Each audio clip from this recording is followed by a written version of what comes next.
Hello student, हर हर महादेव। हमारा जो initiative है टू कंप्लीट 6 to 12 एनसीईआरटी, उसमें क्लास 6, 7, 8 कंप्लीट हो चुके हैं। क्लास 9 ज्योग्राफी चैप्टर 5 आज का चैप्टर है जो है नेचुरल वेजिटेशन और वाइल्ड लाइफ के बारे में। ठीक है, तो इंडिया के बारे में बताया जा रहा है। सबसे इम्पोर्टेंट कि इंडिया में ना 12 mega biodiversity countries of the world है। जो मेगा बायोडाइवर्सिटी कंट्री है ना वर्ल्ड का, उसमें से इंडिया एक है। ठीक है, और ये ग्रुप कंट्रीज क्या है, ये इसमें ना अर्थ के स्पीसीज और मिलते हैं जो कंसीडर किए जाते हैं बायोडाइवर्स। ठीक है, और फिर ये ना vast country, being a vast country, India के पास ना 47,000 प्लांट स्पीसीज है, और जिसमें से 15,000 ना फ्लावरिंग प्लांट्स है, और 6% जो 6% है वर्ल्ड का। ठीक है, और 10th position world wide occupy करता है, और 4th पोजीशन करता है एशिया में इंडिया इस चीज के उपज में। ठीक है, प्लांटिंग में non flowering plant such as ferns, algae and fungi also grow here. और यहाँ पे ना बहुत जैसे कि फरन्स और फिर अलगी और फंगी भी ग्रो होते हैं, नॉन फ्लावरिंग प्लांट होते हैं ये सब। ठीक है, और it also have around 90,000 species of animal including marine and water fishes and insect. इसमें मरीन भी है, वाटर फिशेज भी है और इंसेक्ट्स भी है। 90,000 स्पीसीज यहाँ पे इंडिया में देखने को मिलते हैं। ठीक है, तो अब सबसे इम्पोर्टेंट है फर्स्टली जानने का कि नेचुरल वेजिटेशन क्या होता है। ठीक है, तो नेचुरल वेजिटेशन विर्जिन वेजिटेशन होता है, जिसका मतलब होता है कि वो प्लांट कम्युनिटी होते हैं which has grown naturally without any human intervention. जो भी ना किसी भी ह्यूमन इंटरवेंशन के मतलब उसमें किसी भी ह्यूमन का जरूरत नहीं होता है, वो ग्रो हो जाते हैं लॉन्ग टाइम तक के लिए। ठीक है, और ये ना नेचुरल वेजिटेशन होते हैं जो डिस्टर्ब रहते हैं लॉन्ग पीरियड टाइम में। इसको विर्जिन वेजिटेशन कहा जाता है। विर्जिन वेजिटेशन वो 2 टाइप्स के होते हैं। एक इंडेमिक स्पीसीज होता है, वो स्पीसीज जो ओरिजिनेट होते हैं किसी कंट्री में और फिर वो इंडेमिक होते हैं वहाँ के। ठीक है, एक्सोटिक स्पीसीज क्या होते हैं, वो प्लांट स्पीसीज जो ओरिजिन आउटसाइड होते हैं और कंट्री में किसी कंट्री में आ जाते हैं, एक्सोटिक स्पीसीज हो जाते हैं वो। ठीक है, देखो अब फ्लोरा क्या होता है। जो टर्म फ्लोरा है ना वो यूज किया जाता है प्लांट्स के लिए। फ्लोरा ना at one place fix about, और ये ना वन प्लेस में फिक्स होते हैं। ठीक है, और 47,000 प्लांट स्पीसीज इंडिया में फाउंड किए जाते हैं, जिसकी वजह से ना और फिर ये अपना ना फूड बनाते हैं फोटोसिंथेसिस के प्रोसेस पे। ठीक है, अब इसके बाद है फौना। फौना क्या होता है, ये ना एनिमल स्पीसीज के लिए यूज किया जाता है, और ये ना एक जगह से दूसरी जगह जाते हैं। फ्लोरा समझ में आ गया, प्लांट्स है तो प्लांट्स एक जगह स्टेबल रहेंगे, पर फौना है तो एनिमल ट्रेवल करेंगे ही। ठीक है, और 90,000 एनिमल स्पीसीज फाउंड होते हैं इंडिया में, और फिर ये ना इनका ओन फूड नहीं बनाते हैं, ये डिपेंड होते हैं दूसरों पे ही अपने फूड के लिए। ठीक है, कौन कौन से फैक्टर है जो अफेक्ट करते हैं फ्लोरा फौना को। ठीक है, तो इसमें है रिलीफ। ठीक है, सबसे इम्पोर्टेंट है रिलीफ, तो रिलीफ है। ठीक है, तो इसमें इंक्लूड किए जाते हैं लैंड को भी और सोइल को भी रिलीफ में। ठीक है, तो जो नेचर होता है लैंड का इन्फ्लुएंस करता है वेजिटेशन को। ठीक है, जैसे कि vegetation is not same in mountain और प्लेन एरिया। जैसे कि लैंड, अगर माउंटेन का लैंड पे वेजिटेशन अलग टाइप का होगा, और फिर यही चीज प्लेन एरिया में देखा जाए तो वेजिटेशन अलग टाइप का होगा। तो लैंड पे डिपेंड करता है कि लैंड कहाँ का है। ठीक है, फिर उसके बाद सोइल भी डिफरेंट टाइप के होते हैं और डिफरेंट टाइप के वेजिटेशन को जन्म देते हैं। ठीक है, जैसे कि अगर सैंडी सोइल है तो डिजर्ट को सपोर्ट करेंगे और कैक्टस वहाँ पे ही ग्रो होगा। ठीक है, और डेल्टाइक सोइल है तो वो मैंग्रोव्स को सपोर्ट करेंगे और डेल्टाइक वेजिटेशन को सपोर्ट करेंगे। मतलब कि जहाँ का सोइल जैसा है उस हिसाब से वहाँ पे वेजिटेशन होगा। ठीक है, इसके बाद सेकेंड होता है क्लाइमेट। तो क्लाइमेट में क्या है, इसमें होता है टेम्परेचर, फोटोफिरॉइड, सनलाइट एंड प्रिसिप्शन। ठीक है, तो सबसे इंपॉर्टेंट पहला टेम्परेचर के बारे में। तो टेम्परेचर ना इंपॉर्टेंट रोल करता है किसी भी वेजिटेशन को डिटरमाइन करने के लिए। ठीक है, जैसे कि इक्वेटर में ना डाइवर्सिटी ऑफ फ्लोरा फौना है, डेंस है मीन्स मोर, तो इसमें ना बहुत ज्यादा है। ठीक है, कंपैरिजन में कहीं और के टेम्परेचर जैसे इक्वेटर का बहुत अच्छा है, फेवरेबल है, तो वहाँ पे ज्यादा करके फ्लोरा फौना देखने को मिलता है। ठीक है, उसके बाद है फोटोफिरॉइड, सनलाइट। अब सनलाइट क्या होता है, due to longer duration of sunlight tree grown faster in summer as compare to winter. तो सनलाइट में बहुत ज्यादा इंपॉर्टेंट होते हैं ट्री के ग्रोइंग में। ठीक है, ग्रो करने में, हेल्प करने में। तो समर में क्या होता है, फास्टर कोई भी ना पेड़ पौधा जल्दी जल्दी ग्रो होता है एज कम्पेयर टू विंटर। ठीक है, इसके बाद है प्रिसिप्शन, ठीक है। तो प्रिसिप्शन में क्या होता है, area of heavily rainfall have more dense vegetation as compare to other areas where rainfall is very less. तो जहाँ पे प्रिसिप्शन की वजह से जहाँ पे भी बारिश होगा तो वहाँ पे बहुत ज़्यादा, जहाँ पे बहुत ज़्यादा रेनफॉल होगा वहाँ पे वेजिटेशन भी बहुत ज़्यादा होगा, और जहाँ पे वेजिटेशन कम, मतलब कि जहाँ पे कम बारिश होगी तो वहाँ पे वेजिटेशन भी कम होगी, ठीक है। तो वेजिटेशन इस पे ये सब फैक्टर होते हैं फ्लोरा फौना के डाइवर्सिटी का, ठीक है। तो क्या क्या है, रिलीफ है, रिलीफ में क्या है, लैंड सोइल, क्लाइमेट है, क्लाइमेट में है टेम्परेचर, फोटोफोराइट, सनलाइट और प्रिसेप्शन, ठीक है। इसके बाद है इकोसिस्टम, ठीक है। तो इकोसिस्टम क्या होता है, इसमें ना प्लांट और एनिमल होते हैं वो इंटरडिपेंडेंट होते हैं, ठीक है। इस ना इंटर रिलेट होते हैं ईच अदर से फिजिकल इन्वायरमेंट में, और ये ना इकोसिस्टम को फॉर्म करते हैं, इकोसिस्टम को फॉर्म करते हैं, ठीक है। प्लांट और animal, human beings are also part of ecosystem, और आपको ये भी पता होना चाहिए कि ह्यूमन बींग भी पार्ट है इकोसिस्टम का, और जैसे कि यूटिलाइज किया जाता है नेचुरल वेजिटेशन को, वाइल्ड लाइफ को हमारे ओन सेटिस्फैक्शन के लिए, इसीलिए हम सब भी इकोसिस्टम का भाग है, ठीक है।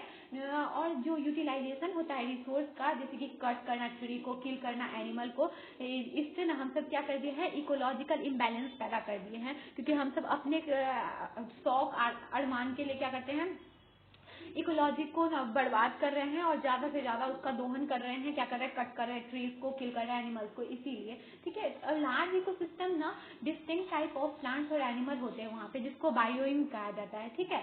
Type of vegetation in India, अब इसके बाद वेजिटेशन के टाइप के बारे में पता करना है, ठीक है।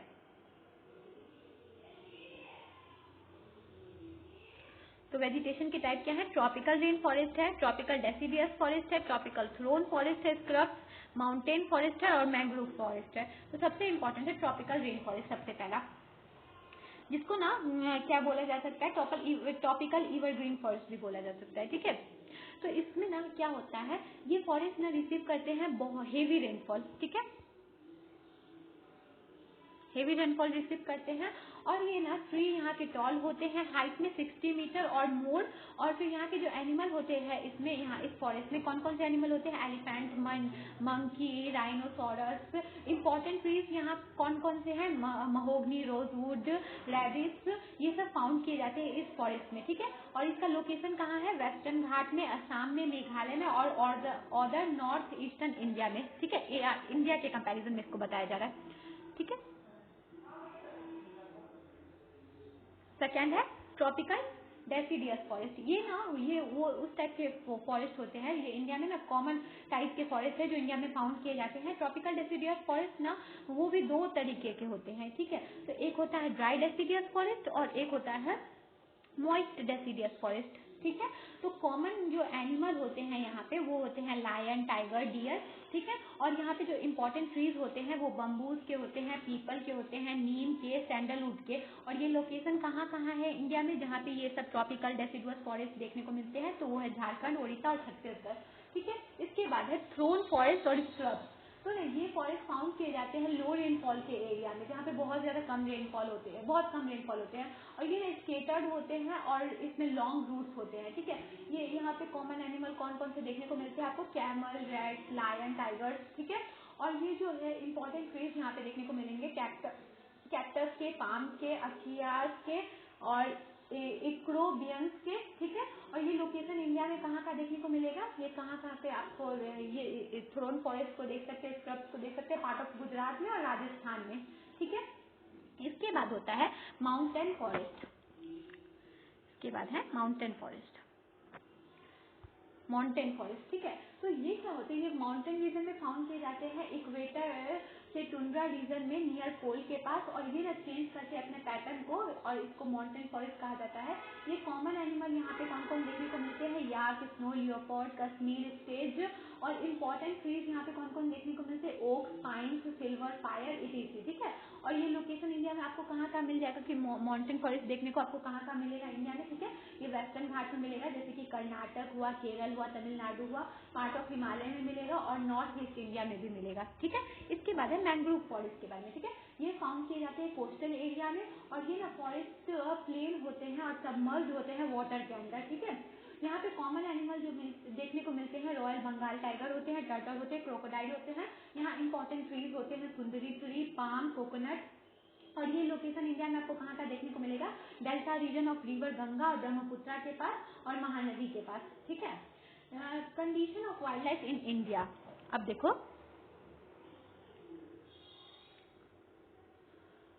वाइल्ड लाइफ के कंडीशन के बारे में इंडिया के बारे में बताया जा रहा है, ठीक है। तो इंडिया ना 30% of world total stock of fauna है यहाँ पे एनिमल का, जो 2546 स्पीसीज है फिश के जिसमें, और जो 12% है वर्ल्ड का, और 5 to 8% जो वर्ल्ड का एम्फीबियंस है, रेप्टाइल्स हुए, मैमल्स हुए, वो भी इंडिया में है। इंडिया के पास ना रिच डाइवर्सिटी है फौना को लेके भी, ठीक है, फ्लोरा और फौना दोनों को लेके। Distribution of wild life in India, अब देखो वाइल्ड लाइफ का डिस्ट्रीब्यूशन किस हिसाब से है इंडिया में। Distribution of wild life in India में देखो कैसे है। एलिफेंट ना फाउंड किए जाते हैं असम, कर्नाटक और केरल में। वन हॉर्न्ड राइनोसोरस असम में और वेस्ट बंगाल में देखने को मिलते हैं। कैमल्स मिलते हैं डिजर्ट एरिया और राजस्थान में। इंडिया ऐसा कंट्री सिर्फ है वर्ल्ड में जिसमें ना बोथ टाइगर और लायन दोनों है, ठीक है, यहाँ पे दोनों मिल जाएंगे आपको देखने को, ठीक है। याक जो है वो हिमालय रीजन में, लद्दाख में आपको देखने को मिलेंगे। Why do we need to conserve our environment, अब देखो इंपॉर्टेंट थिंग क्या है कि हम सबको क्या क्यों हम सबको इम्पोर्टेंट है हमारे लिए कि हम अपने इन्वायरमेंट को कंजर्व करें, ताकि हम सब अपने वाइल्ड लाइफ को प्रोटेक्ट कर सके, हम सब अपने नेचुरल वेजिटेशन को प्रोटेक्ट कर सके, हम सब अपने अर्थ को प्रोटेक्ट कर सके, मेंटेन कर सके गुड हेल्थ के ह्यूमन बीइंग के लिए, और हमारे फ्यूचर जनरेशन को भी प्रोटेक्ट कर सके। इसी सब चीज के लिए क्या है हमारा इम्पोर्टेंट है कि ताकि हम सब अपने इन्वायरमेंट को कंजर्व करें, ठीक है।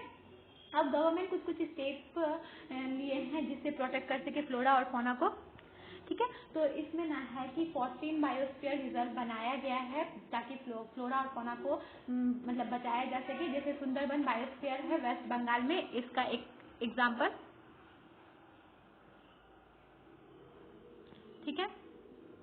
सेकेंड क्या है, फिर उसके बाद में फाइनेंस और टेक्निकल असिस्टेंस प्रोवाइड किए गए हैं। मैनी बोटोनिकल गार्डन को गवर्नमेंट के द्वारा फाइनेंस दिए गए हैं 1992 से, ठीक है। उसके बाद थर्ड क्या है, यहाँ पे ना इम्पोर्टेंट इको डेवलपमेंट प्रोजेक्ट भी किए गए हैं, जैसे कि प्रोजेक्ट टाइगर, प्रोजेक्ट राइनोसोरस, जो भी इंट्रोड्यूस किए गए हैं गवर्नमेंट के द्वारा। उसके बाद है 89 नेशनल पार्क और 490 wild life sanctuaries zoological garden set किए गए हैं नेचुरल हेरिटेज सेंटर के तौर पे इंडिया में, ठीक है, जिससे इन सबको कंजर्व किया जा सके। ये सब गवर्नमेंट के द्वारा उठाए गए कुछ कदम है, ठीक है। All of us must realize the importance of the natural ecosystem for our own survival. तो हम सबको पता है कि इकोसिस्टम किस हिसाब से हम सबके लिए, सबके लिए इम्पोर्टेंट है सर्वाइवल के लिए। If possible, if indiscriminate destructive of natural environment is put to an immediate end. अगर हम सब ऐसे करते रहे ना, मतलब कि इसका बेवजह इसका यूज करते रहे, मतलब ऐसे काटते रहे पेड़ पौधों को, तो बहुत ही वो टाइम दूर नहीं है जब ना हम सब अपने इकोसिस्टम को खो देंगे, ठीक है। इतना सुंदर जो हम सबका इकोसिस्टम है, फ्लोरा फौना है, उनको हम ना बहुत जल्दी हम सब खो देंगे, ठीक है। तो इसलिए हम सबको क्या करना चाहिए, अपने इकोसिस्टम को कंजर्व करना चाहिए, अपने इन्वायरमेंट को कंजर्व करने के बारे में हम सबको सोचना चाहिए, ठीक है। तो ना ये चैप्टर बस यहाँ तक ही था, ठीक है। तो ये अच्छे तरीके से अगर समझ में आया तो इसके सारे ऑब्जेक्टिव और क्वेश्चन को सॉल्व करना है, क्वेश्चंस को सॉल्व करना है। अगर कोई भी प्रॉब्लम हो तो आप कमेंट पे पूछ सकते हैं। I hope you understand. Thank you.